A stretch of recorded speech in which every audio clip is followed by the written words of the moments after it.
Hey folks, I've been pondering on what to make my next Echoes of Wisdom video about. There's so much I could talk about in terms of new Zelda lore for the series, mysteries found across the world, and little secrets tucked away throughout this adventure. And whilst pondering on what to tackle first whilst I was away on a trip to the wonderful land of Canada, it hit me.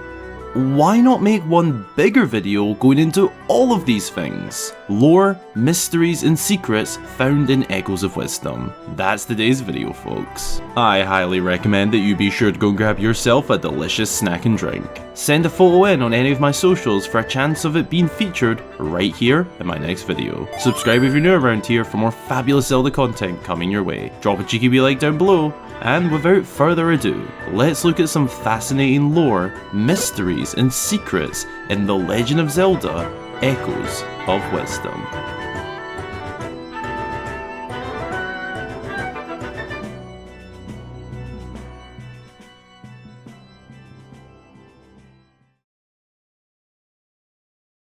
Whilst Princess Zelda is the main character of this game, I want to start by taking a look at the lore and backstory of the usual hero in the series, Link. The character that we technically begin the game with. It opens with us playing as the hero in green, only for him to be quickly lost to the mysterious rift opened by Ganon. We eventually go on to find Link later on in the story, but what was Link up to in this time frame prior to the events of the game?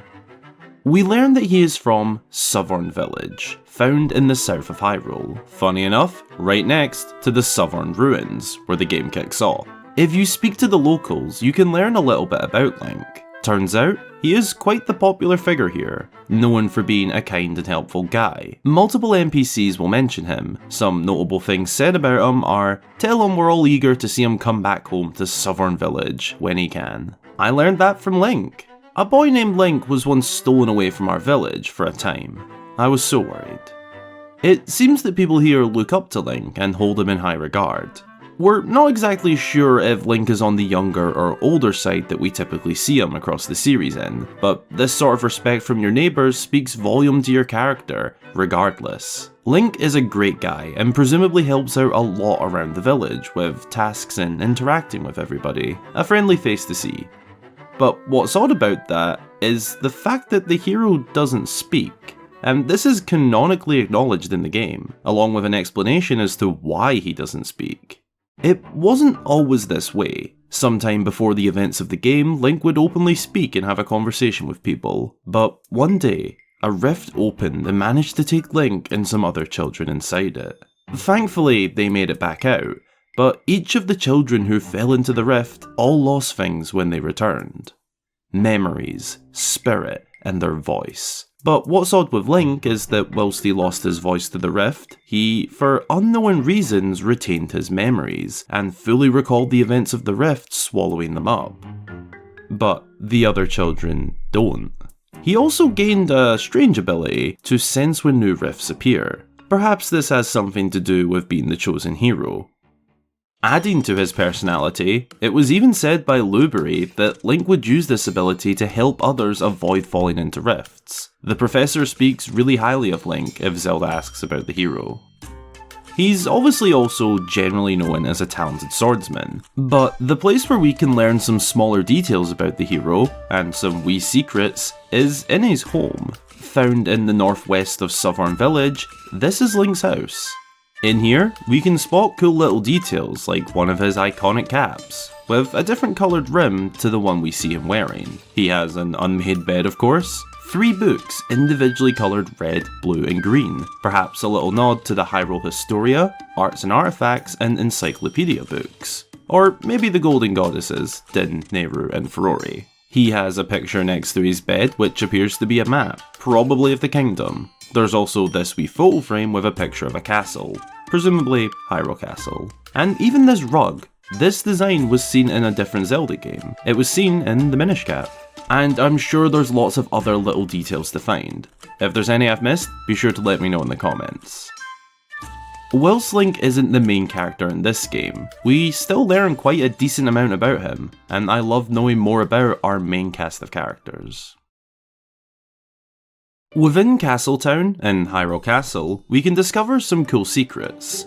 One of my favourites is found in the hall when you enter Hyrule Castle. On the walls, we can see these bird-like stoneworks. They strongly resemble loft wings seen in Skyward Sword, the origin game of the Zelda series. Loft wings are a big part of Hyrule's history, as they were used for transportation in these ancient times, bringing many people of the sky down to the surface, which would go on to be founded under the name Hyrule.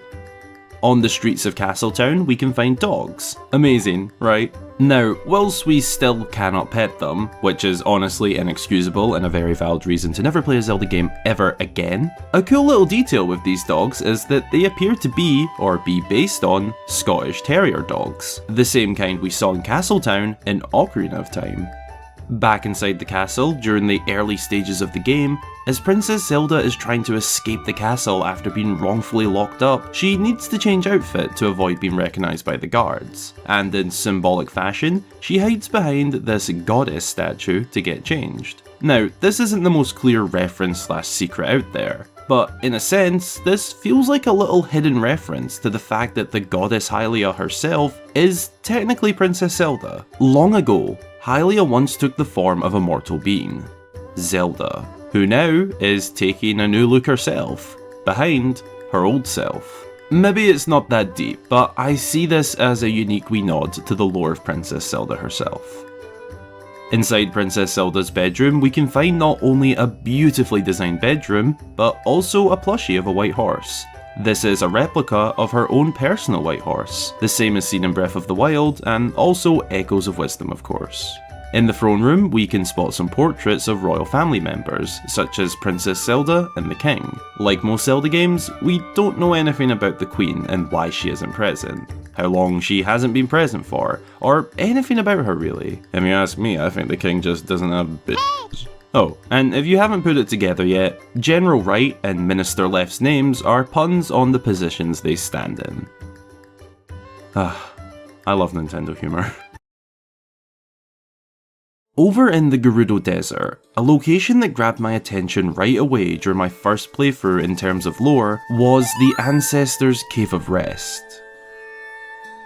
Found in the north of the desert and explored as part of the build-up quest to the dungeon of this region, we enter this ancient site in order to fix a rift within, as well as restoring the flames marking the resting place of the Gerudo Ancestors. Across the Zelda series, these sort of old ancient sites really interest me. Who exactly rests here? How significant were they to the Gerudo people in their time? And just how far back do some of these resting places date back to? None of these questions are directly answered unfortunately, but that's okay, as it leaves this as an open mystery, and that's what makes it intriguing for me.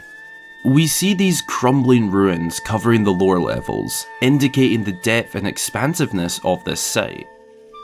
If you inspect the grave, it will read, "Rest in peace, brave warriors." So this tells us that the ancestors here were likely highly regarded warriors from the past.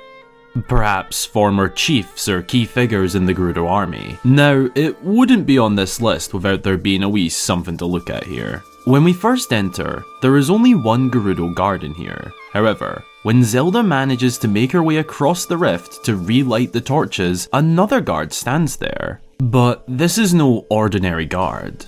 She says to Zelda, "With the fires burning, we can rest peacefully now," meaning that this Gerudo here is one of the ancestors. This is confirmed in her next line telling Zelda to go and inform her descendant.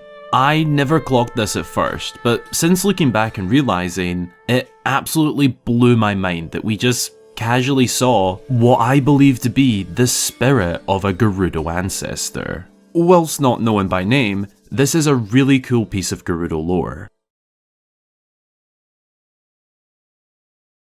Now for something a little different.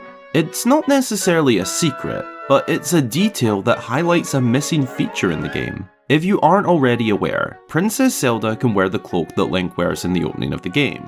We see this in key art for the game. When wearing this, the hood is up. However, there is no option to pull the hood down. Despite on the official artwork of Zelda wearing this cloak, the hood is down. Why can we not pull it down then? Well, we're not too sure. However, there is a movement taking place to try and get this added into the game. On the 31st of October, the Zelda community will be putting out the hashtag Hoodless Zelda to Grezzo over on Twitter to express our desire for this outfit to be playable. It's in the key art after all, so let's get it in the game. If you want to learn more about this fun movement and how to get involved, then be sure to check out the Bread Pirates video going more in depth into hashtag Hoodless Zelda. One of my favourite things about this game's cast of characters across the world is the many races and cultures we can discover. Not only are there 2 Zora tribes, the Gerudo, Gorons and Yeti, but the Deku Scrubs are back for the first time in a wee while. The lore and culture of each group always interests me. For example, the Deku in this game are fun and playful. They love to tell little jokes and goof around, but they haven't lost their business side that we first saw all the way back in Ocarina of Time. In this time frame, the Deku have an extremely popular smoothie business, with the main one being located deep within the Faron region. However, we can find many branches of the smoothie shop all over Hyrule. The business scrubs are living well. Another cool detail about the Deku in this game is their love for a trend. No, not the Triforce. They say it themselves. They love to follow whatever's hot at the moment, and this ties into the dungeon quest for the Faron region, as the scrubs are absolutely hooked on eating this spiderweb cotton candy. Scrubdon and Deku Scrub life is rather primitive in this game. In past games such as Majora's Mask, they had a really well built settlement, and essentially a miniature kingdom within the woods. Here, they are a lot more wild living, you could say, and that's awesome. Their home is made out of lots of old ruins, deep within the woods, and the perfect place for a Deku to be. The Gorons are very much the same as they always are, and that's by no means a bad thing. They are rock-eating, brotherly-loving, tough-shelled rockmen. They live atop Eldin Mountain within Goron City, and it's a pretty cool place. There are stunning Goron carvings to be seen, possibly of former elders or key figures. Fun characters to meet and take on side quests for. The Gorons are loyal, hard-working, and loving people, as they always tend to be. We work alongside their young chief Darstan to get to the region's dungeon. He's a brilliant example of how determined the Gorons can be. This kid just doesn't give up, and that's a great example of a Goron. Zora culture in this game is quite different, however. In most cases, we're used to encountering just one friendly Zora tribe. In much older games, we have seen hostile Zora, but in others like Ocarina of Time, Majora's Mask, Breath of the Wild, and Tears of the Kingdom, we encounter a more friendly Zora tribe. However, in Echoes of Wisdom, there are 2, the more northern River Zora and the more southern Sea Zora, each with their own unique homes, different cultures, and views on things. The Sea Zora take on an appearance we're more familiar with. They live in this stunning underwater home in Zora Cove, which is reminiscent of the Zora Hall seen in Majora's Mask. It's beautiful here. Stunning shells and sea life decorate the place. Unique carvings and artwork can be seen everywhere. This is the home of their leader, Kushara. Their way of life here could be considered pristine and elegant. As for the River Zora, their home and way of life is different, but just as beautiful. Things up here are a lot more relaxed, as this Zora puts it, by the easy streams of Jabul waters. The River Zora home is built throughout this part of the river. They live in these huts, which I just love so much, especially on the inside where the water can still be seen. In comparison, the River Tribe are a bit more wildly living, which fits their lifestyle of being a lot more relaxed and chill. You'll also have noticed their different look. That's the easiest way to tell a River and Sea Zora apart. River Zora have features such as these fins on their head, and tend to be more bulky figures. Their leader Drad lives atop the village. Now, both tribes are musically talented, and that plays a key role in getting into the water dungeon of this game, bringing both of them together and playing in peace with one another. But getting there takes a little bit of work, as the two tribes aren't exactly always friendly. Zora culture is extremely expansive in Echoes of Wisdom, with the two tribes, and there's lots to discover and learn about them.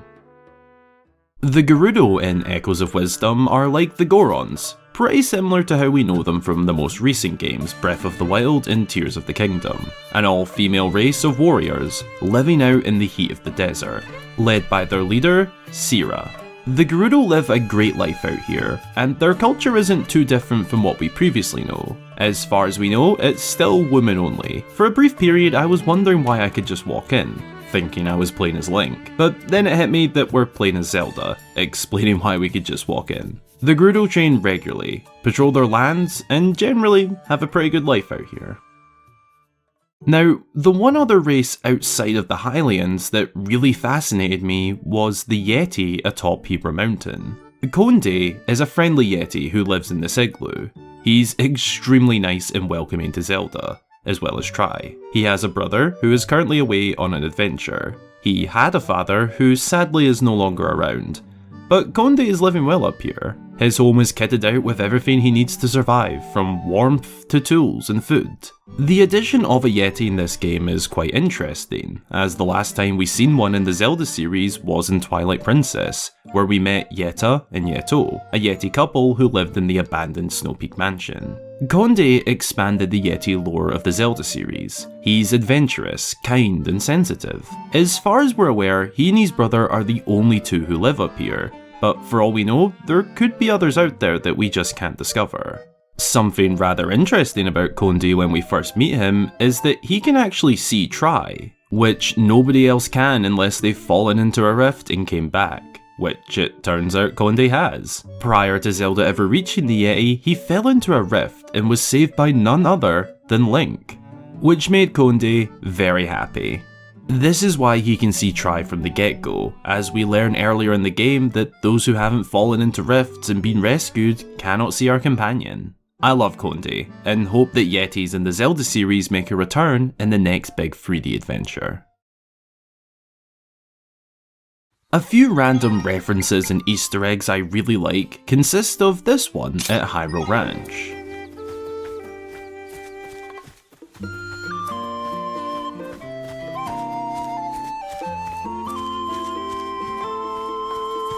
Did you hear it?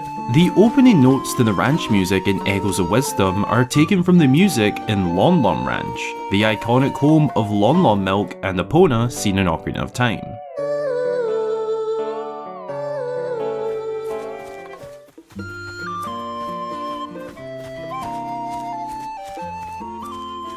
If you didn't already know, there is a really cool side quest in the game found for a cat in Kakariko Village, where we can discover that we can talk to cats. The stamp guy is bizarre and fun, and he strikes some resemblance to a fan favourite weirdo in the series, Tingle. Not visually similar, but their personalities and views on themselves are similar. For example, we know Tingle has depicted himself as a shredded individual. In official artwork in his spin-off games, he's drawn up like this, despite looking like this. Now, there is absolutely no body shaming on this channel. We're all beautiful no matter our shape and size. But Tingle is exaggerating things here, just a little bit. The same thing can be seen with the stamp guy. He doesn't appear super muscular or shredded, but on his stamp pages he also draws himself absolutely shredded. And I just find this similarity hilarious. Something rather interesting about the map is its strong connection to the map of A Link to the Past. At base value, this world is the same as we saw in the past. However, it's expanded in Echoes of Wisdom. It contains more than that original take on that Kingdom of Hyrule. You can see some one-for-one comparisons, such as these rocks in central Hyrule, the design of Hyrule Castle, the placement of the mountains. But unlike the original take of this world, there wasn't a vast Faron region or scorching hot Gerudo Desert. The Kingdom of Hyrule in Echoes of Wisdom is basically an expanded and slightly different version of the one seen in A Link to the Past. Another really cool piece of lore is the return of the mighty deities. Starting off with the Great Deku Tree, who is most famously known from his appearance in Ocarina of Time, where he stood as the guardian of the forest and played an integral role in life in the Enchanted Woodlands and home of the Kokiri. In this time frame, he's found deep in the Eternal Forest, which is essentially the Lost Woods. He stands over a secret entranceway to the location of the Triforce. Unfortunately, he is deceived by Princess Zelda's echo, allowing Null to get one step closer to the divine power. But the Great Deku Tree isn't the only returning deity. We also see the return of Lord Jabu Jabu, the Patreon deity of the Zora people who we also saw in Ocarina of Time, residing in the Zora Fountain and acting as that game's second dungeon. There's also Volvagia, the boss to the Fire Temple in Echoes of Wisdom, yet another deity first seen in Ocarina of Time. In that time frame, he was unfortunately corrupted by Ganondorf, but regardless remained the protector and deity of Death Mountain. In Echoes, Volvagia returned as the boss of the Elden Temple. These three ancient deities made an amazing return to the series, furthering their lore and existence in The Legend of Zelda. Now for one of the greatest mysteries that is always asked with a new Zelda game. Where in the timeline does this game sit? Well, the truth is, as a Zelda theorist, mystery lover, lore enthusiast, I honestly do not care. Thanks for coming. But in all seriousness, the timeline discussion with each game does tire me out, as no matter how strong a case you make for a placement, it will always be torn down for dumb reasons. Even when Nintendo themselves tell us where they have placed the game, that answer is still not good enough. I'd say probably in the Downfall timeline, but honestly I wouldn't be surprised if it's part of the new timeline Breath of the Wild and Tears of the Kingdom has opened up. I'm not a big timeline guy if you couldn't tell. But please do let me know where you think the game takes place. I actually love hearing other theories and ideas. It's just my own that causes me severe headaches. We talked about Link and his lore at the beginning of the video, but what about our new main character, Princess Zelda? Along with her companion Tri, of course. Being the Princess of Hyrule, we can make the easy assumption that prior to her adventure, and being trapped within Ganon's imprisonment, that she was a great leader in her role. We can tell just by speaking to the locals of Castletown and all over Hyrule that Zelda is a well-respected figure. Daughter of the king, she is an important figure to the kingdom, and likely spent a lot of her time making visits to the different settlements across Hyrule, as well as attending to royal business within the castle in Castletown. But just how exactly did she find herself in this situation, where Link finds her at the very beginning of the game within the Southern Ruins? Well, we know that she was missing for around 1 week. Soldiers and guards of the royal family searched without stop for the princess. The common assumption was made that a rift had swallowed her up, but rather than that, it was Ganon himself who stole Princess Zelda away. Well, an echo of Ganon that is. One created by none other than Null. Link managed to free her after battling out against Echo Ganon, and this kicks off her adventure as Princess Zelda. It's not exactly known how Zelda fell into the hands of Ganon. It's unlikely he stormed the castle and took her away, as that area is packed with guards and lines of defense. Perhaps she was out on her own, or with little protection, and the beast managed to get her. Whatever the case may be, his intentions would have been at the control of Null, possibly seeking divine power, which may resonate within Zelda naturally, due to her having the blood of the goddess. A little later on, and the rift claims the king, General Wright, and Minister left, leaving evil echoes of them that accuse Zelda of creating the rifts, resulting in her being locked up in the castle prison level. This is where Tri appears, out of nowhere seemingly, but it turns out Tri had been following Zelda ever since she escaped the Southern Ruins. Appearing as a small orb of energy, with 3 triangles trailing, it's no mystery that Tri has some form of connection to the Tri-Force. Her name, along with the 3 triangles trailing her, give this away, which likely has something to do with how Tri found Zelda of all people in need. Tri creates an item for the princess, the Tri-Rod, and this allows Zelda to create echoes and bind with objects. This unique power serves as the game's main mechanic, but when you think about how insanely powerful an item like this is, Tri most certainly is a powerful being far from the Hylian understanding. Tri and her kind have been around for a long time, as far back as the ancient days, and that is explained in the backstory of Null, which we'll be getting to shortly. Together, Zelda and Tri deal with the major rifts across Hyrule, take on menacing foes including Ganon once again, ancient deities from long ago, and creatures beyond imagination.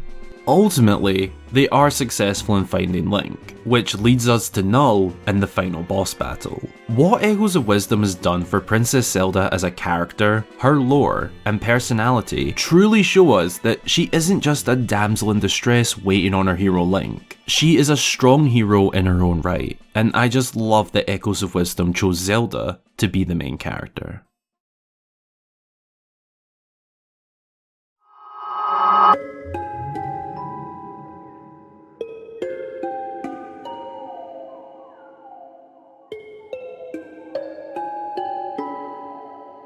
Can you imagine a world but of nothing?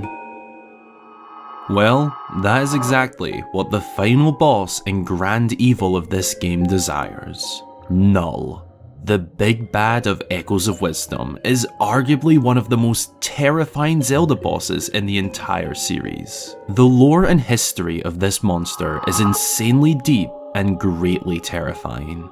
Null has been around since before time itself. A void of nothing is Null. In the time frame we play through, this is why the rifts keep appearing. Null is trying to bring the world back to nothing but a void. He desires total devourment of the world, and won't stop until that is achieved. Doing anything and everything to get there, from creating echoes of Zelda, the king, and even Ganon in order to do his bidding. Back when there was nothing but a void, small bursts of life appeared, but time and time again, they were devoured into the void. This is where the divine help of the golden goddesses came in. Din, Nehru, and Furore stepped in to create the land, vegetation, and life above the void. Over time, Null tried to fight back against this, creating rifts to suck in parts of the world, and this battle had been going on for a long time. Tri and her kind were a big part of holding back the rifts and repairing the world.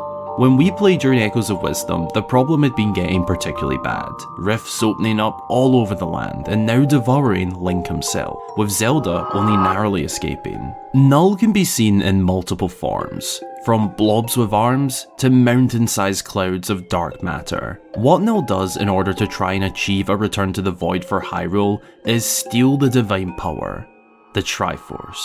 This is a big part of the story leading up to the final boss battle. When Null's echo of Princess Zelda tries to steal the full power for himself, one piece is stolen. However, the other two go to Zelda and Link, which then sets Null on a quest to go get the other two pieces, heading to Link first. When Zelda eventually reaches the hero and saves him after a grueling battle against the minions of Null, the pair go into the large mass that is Null. The final phase of the game begins. After navigating through the puzzling insides of what Null has created, Zelda and Link come face to face with the great evil who is becoming more and more impatient for power, claiming just one piece of the Triforce isn't enough. Null is greedy, and after opening rifts bigger than ever seen before, engulfing Hyrule before our very eyes, the final battle begins.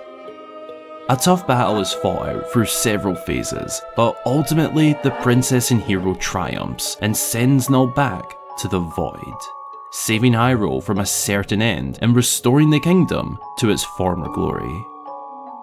A really interesting perspective on Null is that he desired everything, but was held back by each of the three goddesses as they created the world over him. Each piece of the Triforce is connected to one of the three goddesses, leaving a Null void in the centre. This is symbolic of the goddesses' work to protect the outside from the dark evil that lies within. In some ways, Null is arguably the scariest villain Hyrule has faced due to the sheer potential damage that he can do. Null has the ability to devour Hyrule and the world around into nothing. Ganon, Ganondorf, Vati, and all the other villains seek to conquer and rule Hyrule as their own. Null desires a complete ending for life as we know it. But what we don't know, is this truly the end of Null's existence? Or is there no way to truly get rid of such an evil? An eater of worlds, consumer of land, the void itself. Will Null return in a future game? One of the greatest final bosses in terms of lore and story in the series, if you ask me. Well, we'll just have to wait and see.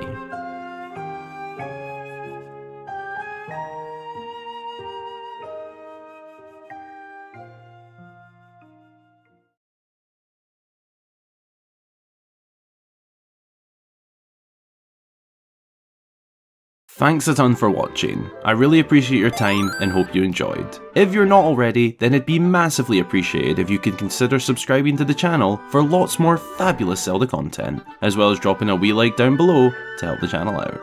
Let me know down in the comments your favourite pieces of lore, mysteries, secrets and so on found in Echoes of Wisdom. I love reading and replying, so I'll see you down there. A massive thank you goes to my channel supporters across both Patreon and YouTube memberships for financially supporting these videos and being a big part of helping to make them all the more possible. If you'd like to join and get yourself some goodies such as access to my inside scoop posts, a shout out upon joining, and your name at the end of my videos, then check out the supporting links down in the description. Any and all support is very much appreciated. My socials are all linked below as well if you'd like to keep up to date with me, along with my Discord server where you can join and chat to myself and many other lovely Zelda fans. Thanks again for watching, folks. I hope you have a brilliant rest of your day or night, and until the next time, I've been Hyrule Gamer.